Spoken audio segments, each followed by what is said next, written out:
Ezequiel capítulo 25. Tomarei deles grandes vinganças com furiosas repreensões, e saberão que eu sou o Senhor, quando eu tiver exercido a minha vingança contra eles. Versículo 17. Saindo do contexto de Israel e dos juízos divinos sobre o seu povo rebelde, o Senhor passou a declarar por meio de seu profeta os juízos que sobreviriam às nações inimigas de Israel.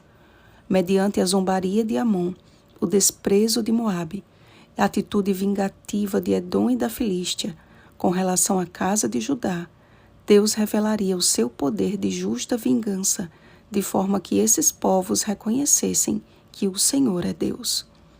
A vingança do Senhor jamais excede os limites de sua misericórdia e jamais minimiza a aplicação de sua perfeita justiça. Não pode ser comparada à vingança humana, pois que esta é impulsiva e movida pelo ódio.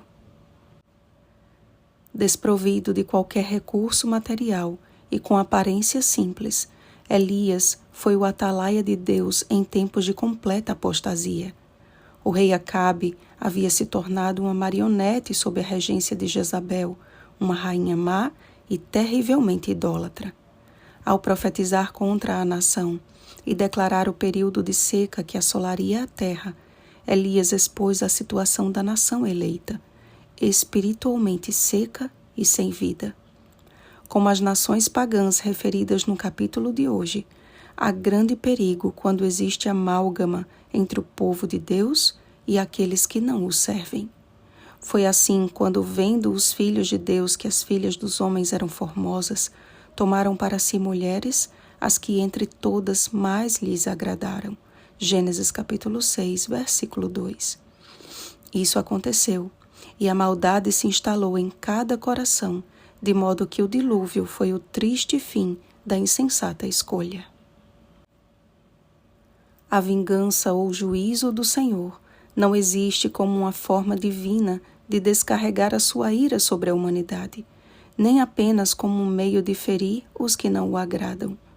A ira de Deus é uma reação final diante de oportunidades reiteradamente rejeitadas e um freio celestial para a maldade. Antes do dilúvio, houve 120 anos de misericórdia. Antes da destruição de Sodoma e Gomorra, houve longo período de graça. A seca em Israel também foi tempo dado à reflexão e oportunidade de arrependimento. Mas não houvesse acontecido o dilúvio, ou as cidades ímpias permanecessem em sua iniquidade, ou Israel não houvesse sentido os resultados da desobediência, e muito provavelmente a nossa existência estaria comprometida e não teríamos os fiéis registros de que o Senhor é Deus. 1 Reis capítulo 18, versículo 39. Há um Deus no céu que tem em suas mãos o controle de todas as coisas. Quer o homem rejeite ou aceite as suas promessas, elas continuam sendo fiéis e verdadeiras. Com sua destra poderosa, ele governa toda a terra, mas há somente um lugar que ele permite a escolha do governo: o nosso coração. Como um nobre cavalheiro, ele pede permissão para entrar. Eis que estou à porta e bato. Se alguém ouvir a minha voz e abrir a porta, entrarei em sua casa e cearei com ele e ele comigo. Apocalipse capítulo 3, versículo 20. Desde a proclamação da primeira promessa, Gênesis capítulo 3, versículo 15, os filhos de Deus aguardam o dia de sua redenção. E às nações da terra tem sido proclamado o Evangelho eterno. Apocalipse capítulo 14, versículo 6. Logo, toda a terra será abalada pelos juízos finais de um Deus santo e justo. No término deste tempo oportuno de graça, o Espírito Santo apela à consciência de um mundo que tem sido manipulado pelas Jezabéis modernas.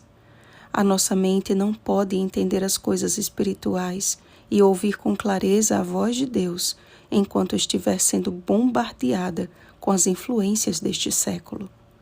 Novelas, filmes, séries, desenhos e até propagandas são as cartilhas da escola de Satanás para o controle da mente humana. Como povo do advento, não podemos permitir que nossa vida seja vista como Judá foi vista por Moabe. Eis que a casa de Judá é como todas as nações. Como discípulos de Jesus, somos chamados a ser diferentes, a andar assim como ele andou. 1 João capítulo 2, versículo 6. Então, quando sobrevierem os juízos finais sobre a terra, não teremos o que temer, pois veremos o cumprimento da fiel promessa do Senhor. Caiam 1000 ao teu lado e 10.000 à tua direita, tu não serás atingido. Somente com os teus olhos contemplarás o castigo dos ímpios. Salmo 91, versículos 7 a 8. Oremos, amados. Senhor nosso Deus, Tu separaste Israel para ser uma nação santa, que bem te representasse diante das demais nações. Mas Israel se corrompeu e não quis te dar ouvidos, de modo que caiu nas mãos de seus inimigos. Essas profecias não foram escritas apenas para aquele tempo, mas elas nos alcançam hoje com a urgência de que logo todos nós estaremos diante do justo juiz. E o que será declarado a nosso respeito? Ó Pai, é provável que estejamos no tempo em que o nosso nome esteja passando em revista nos registros do céu. Livra-nos de nós mesmos e grava o caráter de Cristo em nossa vida. Em nome de Jesus. Amém. Vigiemos e oremos.